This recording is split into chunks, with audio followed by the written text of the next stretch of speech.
ఏంటి, పెళ్లి చూపులు జరిగాయి, మేము వచ్చాము. పెళ్లి చూపులు జరిగిన తర్వాత ఎన్ని ఫెయిల్ అయిపోలేదు, అవునా కదా? కానీ పెళ్లి చూపులు జరిగాయి, ఇంకా ఏం అనుకోలేదు. అప్పుడే జనవరి 1 జరిగింది. జనవరి 1 నేను వాగ్దానాన్ని తీసుకున్నాను.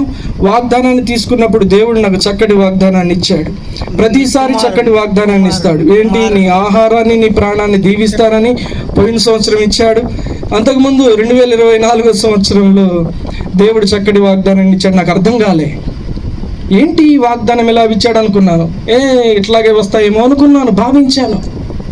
కానీ నాకు అర్థమైంది, గర్భఫలం లేక ఎంతోమంది ఎన్నో హాస్పిటల్ తిరుగుతున్నారు. గర్భఫలం లేక ఎంతోమంది అక్కడికి ఇక్కడికి పోతూ ఉన్నారు. కానీ వివాహం సెట్ కాకముందే మేమిద్దరము జతపరచడం దేవుడు ఇష్టమైనది మాకు తెలియదు. ఆ సంగతి సెట్ కాకముందే అక్కడ నాకు వాగ్దానం వచ్చింది జనవరి 1 రోజున. ఏమని? ఏలయనగా నీకు శిశువు పుట్టెను, కుమారుడు అనుగ్రహింపబడినని. హల్లెలూయా. నేను అంటాను, వాగ్దాన పుత్రిక అంటాను నా బిడ్డ. దేవుడు నాకు బహుమానంగా ఇచ్చాడని భావిస్తున్నాను. వాగ్దాన పుత్రిక శ్రేష్ఠ హెలీనా.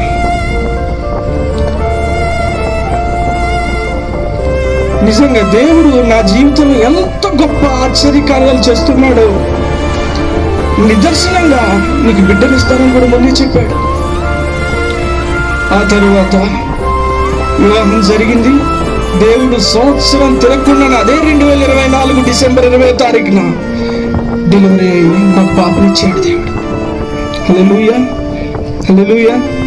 దేవుడు నా జీవితం పట్ల ఎంత గొప్ప కార్యాలు చేస్తూ ఉన్నాడు. నా బాల్య దినముల నుంచి దేవుడు గొప్ప కార్యాలను నా మీద, నా పట్ల కలిగి ఉన్నాడని నేను భావిస్తూ ఉన్నాను.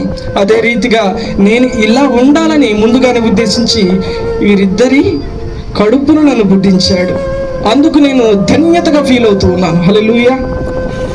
ఈ యొక్క సాక్ష్యాన్ని మీ అందరికీ ఈ యొక్క వేదిక మీద నేను చెప్పకపోయేవాడిని, ఇంకొద్దిగా మెసేజ్ చెప్తే. కానీ మెసేజ్ కొంచెం తక్కువ చెప్పారని, సమయం ఉంది, మీకు అందరికీ ఆకలి కావట్లేదని నేను అనుకుంటున్నాను.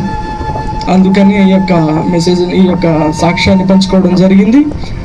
మీరందరూ కూడా మా కుటుంబం కొరకు ప్రార్థన చేయండి, మా పరిచర్య కొరకు ప్రార్థన చేయండి, మా బిడ్డ శ్రేష్ఠ హెలీనా కొరకు కూడా ప్రార్థన చేయమని సంఘ బిడ్డలందరినీ మీ అందరినీ కోరుకుంటూ ఉన్నాను. ఇది మొదలుకొని దేవుడు మీకును మాకును సకల పరిశుద్ధులకును తోడై ఉండి నడిపిస్తూ వచ్చును గాక. ఆమేన్. మన మధ్యలో ఉన్నటువంటి ఇజ్రాయి గారు దైవ సేవకులు చెప్పబడినటువంటి వాక్యం కొరకు, అలాగనే మా కుటుంబం కొరకు ప్రార్థన చేస్తారు.